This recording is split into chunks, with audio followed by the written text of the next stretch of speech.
working at the harbour by the sea. On a clear summer's night, there is no better place to be.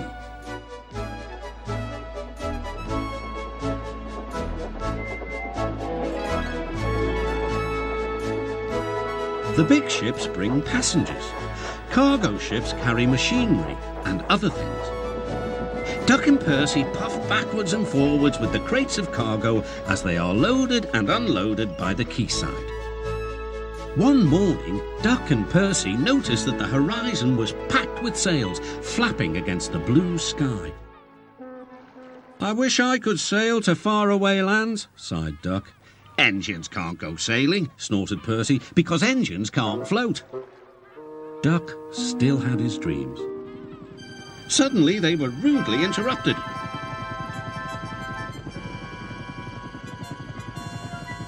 "Wakey, wakey," hovered Harold. "I'm looking at the boats," replied Duck. "That's the regatta," whirred Harold. "Lots of boats, lots of races, great fun. I hover round in case I'm needed." "Do you go to the horizon?" asked Duck. "Yes, and beyond." "I didn't know there was a beyond," whispered Percy. "Do you go to other places at sea?" continued Duck. "Certainly. I can land on ships, you know, anywhere, anytime. Goodbye."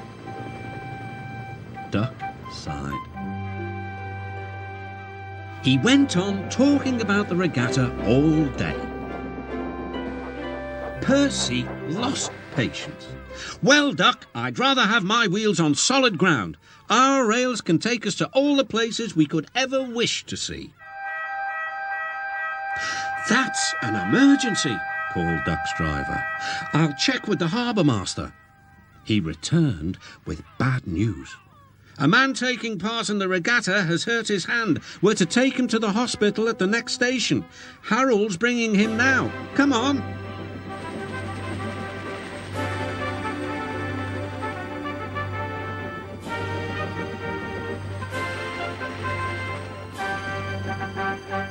"Good to see you again, Duck," whirred Harold as he landed carefully on the platform. The man was gently helped to safety. "My job is to stay at sea in case of other emergencies. Otherwise, I would take this gentleman to hospital myself. Must fly. Goodbye."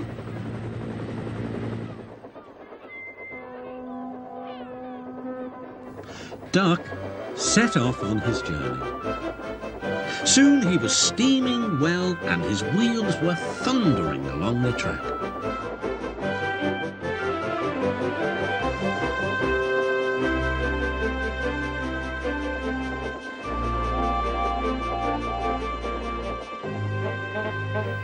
When they reached the station, the man thanked everyone and Bertie got ready to take him to hospital. "You look splendid flying along the line, Duck," glowed Bertie. "No wonder they call you Great Western." Percy's right, Duck thought to himself. Engines are happiest when their wheels are firmly on the rails. That night, Percy and Duck stayed a little longer at the quay. The air was warm and the sea calm. "There's a shooting star," said Duck. "Don't be daft," laughed Percy. "It's Harold. Look, he's hovering overhead." Something fluttered down towards Duck. His driver caught it. "It's a flag from the regatta. Harold's giving it to you as a present, Duck." "That was kind of Harold," whispered Duck. "He may have whirly arms instead of wheels, but he seems to understand just what an engine needs." Duck still wonders about the lands beyond the horizon, but he enjoys being with friends most of all, and I think he knows that sometimes the best travels are those we can only dream about. Don't you?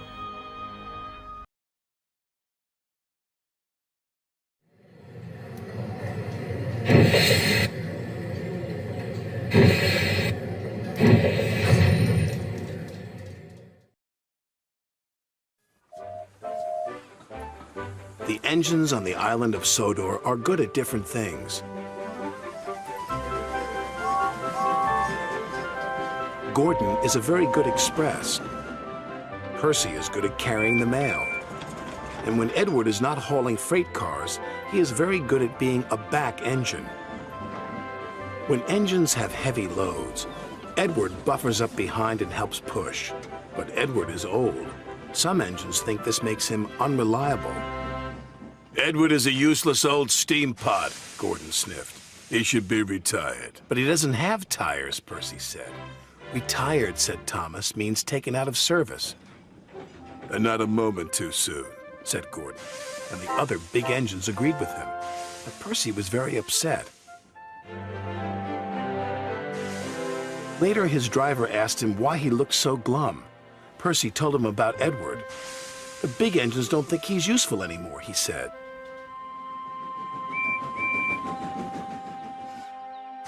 Percy's driver saw Sir Topham Hatt and told him what Percy had said.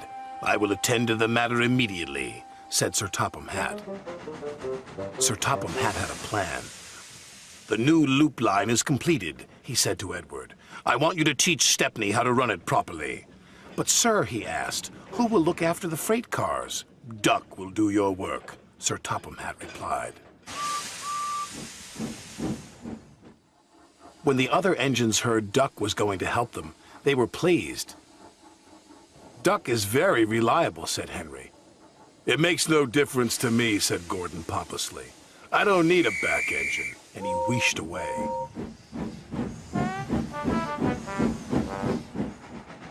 Edward enjoyed working with Stepney. It was great fun delivering passengers to stations in the beautiful countryside.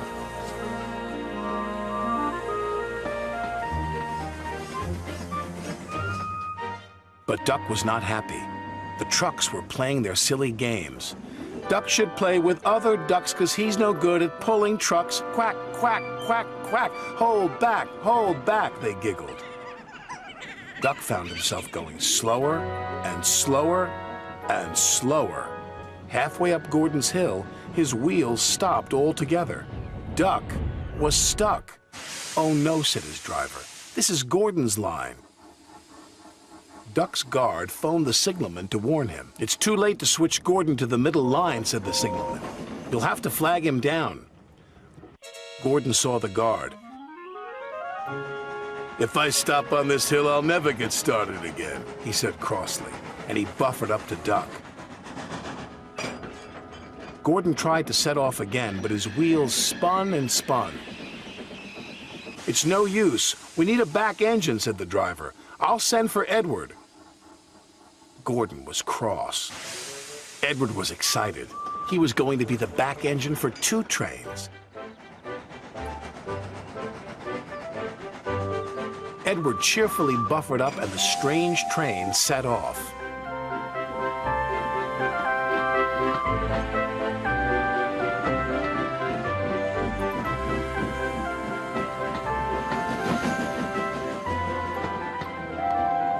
They chuffed gently into the station.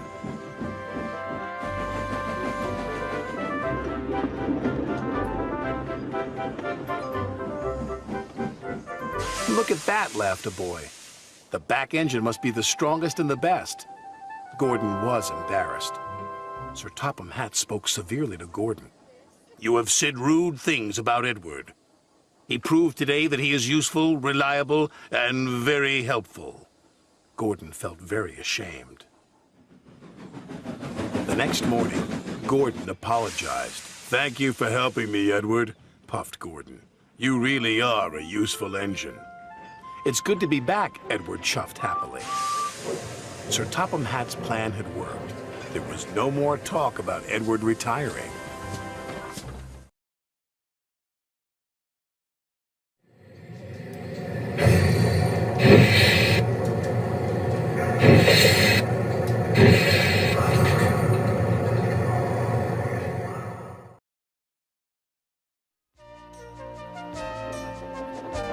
Duck, the great western engine, puffed sadly to Edward's station. It's not fair, he complained. Diesel has been telling lies about me and made the Fat Controller and all the engines think I'm horrid. Edward smiled. I know you aren't, and so does the Fat Controller. You wait and see. Why don't you help me with these trucks? Duck felt happier with Edward, and set to work at once.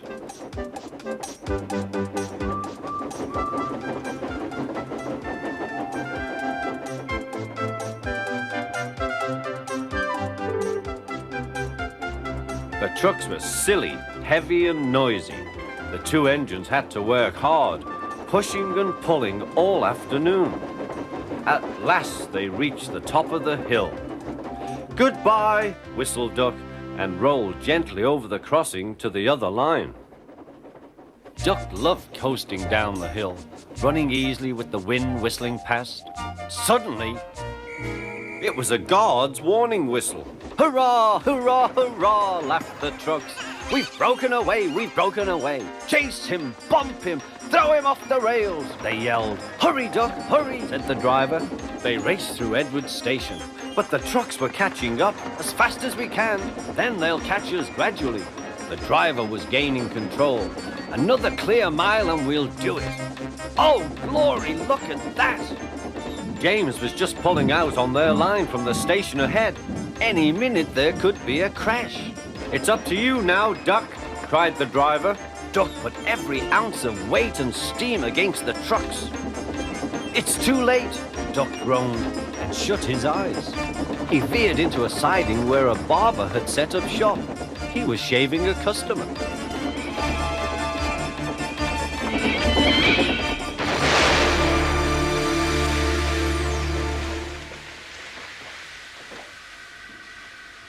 The silly trucks had knocked their guard off his van and left him far behind after he had whistled a warning.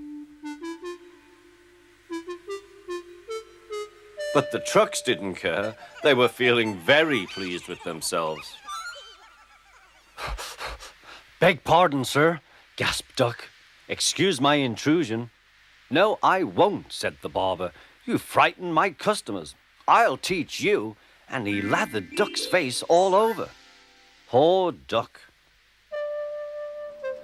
Thomas was helping to pull the trucks away when the Fat Controller arrived. "I do not like engines popping through my walls," fumed the barber. "I appreciate your feelings," said the Fat Controller, "but you must know that this engine and his crew have prevented a serious accident. It was a very close, shave." "Oh," said the barber. "Oh, excuse me." He filled a basin of water to wash Duck's face. "I'm sorry. I didn't know you were being a brave engine." "That's all right, sir. I didn't know that either." "You were very brave indeed," said the Fat Controller. "I'm proud of you." The Fat Controller watched the rescue operation.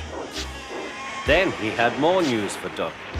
"And when you are properly washed and mended, you are coming home." "Home, sir? Do you mean the yard?" "Of course. But, sir, they don't like me. They like Diesel." "Not now. I never believed Diesel, so I sent him packing. The engines are sorry and want you back."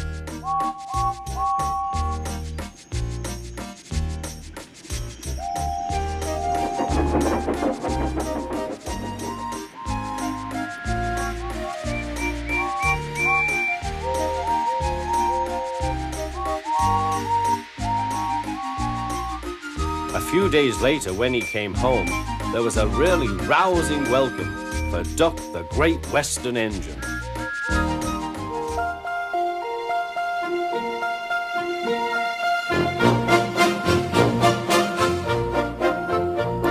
He's a really useful engine, you know. All the other engines, they'll tell you so.